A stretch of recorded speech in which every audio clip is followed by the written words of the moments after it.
Okay, सो हाल फिलहाल की situation क्या है रिलेशनशिप में? हमें मिल रहा है पेज ऑफ वॉन्ड्स। आप दोनों के बीच में एज गैप हो सकता है। आप या आपके पर्सन की उम्र आपसे छोटी है, ऐसा ज्यादा मुझे दिखाई दे रहा है।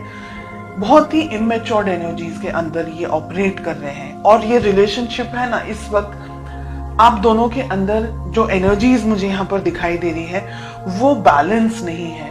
अगर आपके जो पार्टनर है वो ईस्ट है तो आप वेस्ट है। आप दोनों के बीच का जो तालमेल है ना, वो नहीं ठीक तरीके से बैठ पा रहा है हाल फिलहाल। ठीक है, इसको हम क्लैरिफाई करेंगे। एक बार कार्ड्स ओपन अप कर ले, उसके बाद अब हम पूछ रहे हैं कि आपकी फीलिंग्स क्या है। हमें मिल रहा है द स्टार। आप इस रिलेशनशिप में सीरियस हैं, बहुत ज्यादा ही अपने पर्सन, अपने पार्टनर से अट्रैक्टेड हैं, फील करना चाहते हैं, इस रिलेशनशिप को आगे बढ़ाना चाहते हैं, रिलेशनशिप को नेक्स्ट लेवल तक लेकर के जाना चाहते हैं। डेफिनेटली आपकी जो फीलिंग्स हैं दे आर लाइक, आप बहुत ज्यादा उनसे अट्रैक्टेड महसूस करते हैं, ऐसा मुझे एक चीज दिखाई दे रही है। सेकंड चीज, ये रिलेशनशिप आपके लिए बहुत इंपॉर्टेंट है। ओके, हम इसको क्लैरिफाई करेंगे। थर्ड, हमें मिल रहा है आपके पार्टनर की क्या फीलिंग्स है। हमें नाइट ऑफ कप्स का कार्ड मिल रहा है। आपके पार्टनर भी आपके लिए अट्रैक्टेड हैं, आपको इस रिलेशनशिप में सीरियस हैं। अगर मैं कहूं, अभी तक के जो कार्ड्स हमें मिल रहे हैं, लेकिन मेच्योर्ड एनर्जीज नहीं है। हो सकता है आप दोनों की एज शायद इतनी नहीं हो, काफी छोटी उम्र में हो, या तो फिर हो सकता है कि आप दोनों का जो नेचर है वो दोनों का ही नेचर अलग अलग है। ओके, ऑब्स्टिकल्स या प्रॉब्लम्स या दिक्कत क्या है आप दोनों के रिलेशनशिप में? हमें मिल रहा है सन। ओके, यहाँ पर हमें स्टार भी मिल रहा है, द सन भी मिल रहा है। देखिए, यहाँ पर कुछ दिन ऐसे होते हैं जब बहुत अच्छे तरीके से आप दोनों का अच्छे तरीके से हिल मिल करके आप आगे बढ़ते हैं। कभी कभी ऐसे दिन आते हैं जब आप दोनों के बीच में लड़ाई झगड़ा हो जाता है, कभी कभी ईगो क्लैशेस हो जाते हैं, कभी कुछ ऐसी चीजें हो जाती हैं जो कि आपको पसंद नहीं आती या उनको पसंद नहीं आती है। ये रिलेशनशिप के बारे में सोचते बहुत है लेकिन एक्शन नहीं ले रहे आप दोनों। देखिए, आप दोनों के अंदर फीलिंग्स हैं, लेकिन आप दोनों को है ना एक दूसरे को समझने में अभी टाइम लग रहा है, और यही है प्रॉब्लम्स मेन जो मुझे इस वक्त दिख। मैंने कहा ना, ये रिलेशनशिप में है ना, अब यहाँ पर जो 7 ऑफ कप्स का कार्ड आ रहा है ना, सिचुएशंस बदल रही हैं। ठीक है, कुछ लोगों के लिए बात यहाँ पर है कि आप और आपके पर्सन एक दूसरे के साथ में अभी कमिटेड रिलेशनशिप में नहीं है।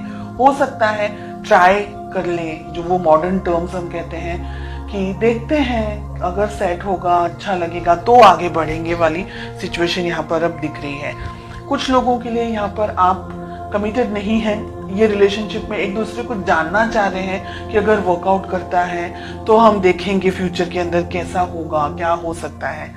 स्टार के साथ में हमें फूल का कार्ड मिल रहा है। डेफिनेटली कुछ लोगों के लिए आप नई शुरुआत कर सकते हैं। आप जो ये वीडियो देख रहे हैं, आप रिलेशनशिप में नई शुरुआत कर सकते हैं, आगे बढ़ सकते हैं इसी रिलेशनशिप के अंदर या किसी और रिलेशनशिप के अंदर। लेकिन मैं कहूंगी कि आंख बंद करके आगे ना बढ़े, बहुत ज्यादा सोच समझ करके यहाँ पर आगे बढ़े। ठीक है, जो ये रीडिंग इस वक्त मेरे सामने आ रही है, एक एनर्जी मुझे ये कह रही है जो कि आपको सुनना पसंद नहीं आएगा, और ये कुछ ही लोगों की बात है, सभी लोगों के लिए नहीं है।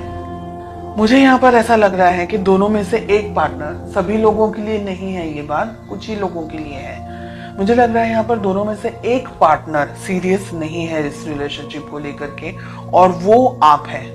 ठीक है, आपके पर्सन ऑन कॉन्ट्रेरी ये रिलेशनशिप के बारे में आगे सोच रहे हैं, आगे बढ़ते हुए मुझे दिख रहे हैं, लेकिन आप अभी भी क्लियरिटी आपको नहीं मिल रही है। आपको ये रिलेशनशिप में रहना है, नहीं रहना है, ये व्यक्ति सही है, नहीं है, ऐसे बहुत सारे क्वेश्चंस के अंदर आप ऑपरेट करते हुए मुझे दिखाई दे रहे हैं। डेफिनेटली इस रिलेशनशिप के अंदर बैलेंस नहीं है। सन के साथ में हमें टेम्परेंस का कार्ड मिल रहा है। दोनों ही मेजर आर्काना के कार्ड्स हैं। यानी इस रिलेशनशिप के अंदर बैलेंस नहीं बन रहा है, रिलेशनशिप एस्टैब्लिश नहीं हो पा रहा है, रिलेशनशिप को जो आगे लेकर जाना है, तो एक व्यक्ति थोड़ा सा झिझक रहा है, समझ नहीं पा रहा है कि रिलेशनशिप में इस पर्सन के ऊपर ट्रस्ट करें नहीं करें। इस वजह से है ना इम्बैलेंस्ड एनर्जीज बहुत ज्यादा दिख रही है मुझे यहाँ पर। मुझे आपकी एनर्जीज में से ये दिख रहा है कि कुछ लोग है ना बहुत ज्यादा रिलक्टेंट हैं, बहुत ज्यादा ईगो के अंदर ऑपरेट कर रहे हैं, या रिलेशनशिप चाह रहे हैं तो मैं जैसे कहूँ उस तरीके से मेरे पार्टनर को फॉलो करना होगा। ऐसी एनर्जीज भी यहाँ पर, रिजिड एनर्जीज, ऐसे टफ एनर्जीज, ऐसी हैवी एनर्जीज यहाँ पर मुझे मिल रही हैं। आफ्टर क्लैरिफिकेशन भी रिलेशनशिप को दोनों को संभालना होगा, ईगो को साइड में रख करके। शादी ब्याह तक आपकी बात पहुंच सकती है, शादी होने के भी बहुत सारे चांसेस हैं। अगर आप लॉयल्टी चाहते हैं या अगर ये जानना चाह रहे हैं कि क्या व्यक्ति आपके लिए सही है नहीं है, तो ये व्यक्ति आपको बहुत ज्यादा उनके दिल में आपके लिए बहुत फीलिंग्स है, बहुत ज्यादा इमोशंस है, बिकॉज उनके लिए हमें दोनों तरफ कप्स के ही कार्ड आ रहे हैं। ठीक है, थोड़ी इमेच्योर एनर्जीज होंगी, थोड़ा सा गुस्सेल स्वभाव हो सकता है या ऐसी एनर्जीज है, पर ये व्यक्ति आपके लिए बहुत कुछ कर सकते हैं। और फ्यूचर की अगर मैं बात कहूं तो यहाँ पर मुझे लग रहा है, मैंने जैसे कहा आपको अभी, कि एक पर्सन तो डिसाइड ही नहीं कर पा रहा है कि उसको सच में ये रिलेशनशिप में रहना है या नहीं रहना है। अब एनर्जी वाइस वर्सा भी हो सकती है। ओके, हो सकता है कि ये सब जो भी बात है वो आपके लिए और आपके पार्टनर के लिए ना हो, तो वाइस वर्सा एनर्जी भी हो सकती है। जो भी आपके साथ रिलेट कर रहा है बस उसी मैसेज को ले, बाकी को स्किप कर दे। ये दुविधाओं में रहने वाला है, फिर समझ नहीं आने वाली है रिलेशनशिप के अंदर, क्योंकि अगर आप दोनों ने ही इस रिलेशनशिप के ऊपर काम नहीं किया, वर्क नहीं किया, बहुत ज्यादा ईगो के अंदर ऑपरेट कर रहे हैं, या आई एम समथिंग समझ रहे हैं, या ये सोच रहे हैं कि रिलेशनशिप है, बहुत ज्यादा उसको इतना ज्यादा इंपॉर्टेंस नहीं देना है, इस पर्सन को ज्यादा ठीक तरीके से नहीं समझ रहे, या अगर आपके पर्सन आपको ठीक तरीके से नहीं समझ रहे, तो ये रिलेशनशिप है ना बिल्कुल सर्कल की तरह हो जाएगा और वो कहीं नहीं जाएगा। और रिलेशनशिप के अंदर एक व्यक्ति जो जितनी भी मेहनत कर सकता है, जितने भी एफर्ट्स लगा सकता है वो लगाएगा, और जो दूसरा व्यक्ति है वो फिर शांत हो जाएगा या वो रिलेशनशिप से थोड़ा सा डिस्टेंस में आ जाएंगे। तो हेवी एनर्जीज हैं, इसलिए आप दोनों को रिलेशनशिप को संभालना होगा, इसकी वैल्यू करनी होगी, रिलेशनशिप को एक दूसरे की वैल्यू करनी होगी, एक दूसरे को और मौके देने होंगे, अपनी बिजी लाइफ से हट करके रिलेशनशिप के ऊपर, अपने काम को लेकर के, इस रिलेशनशिप को लेकर के थोड़ा और ज्यादा फोकस्ड होना पड़ेगा। ऐसी एनर्जीज मुझे यहाँ दिख रही है।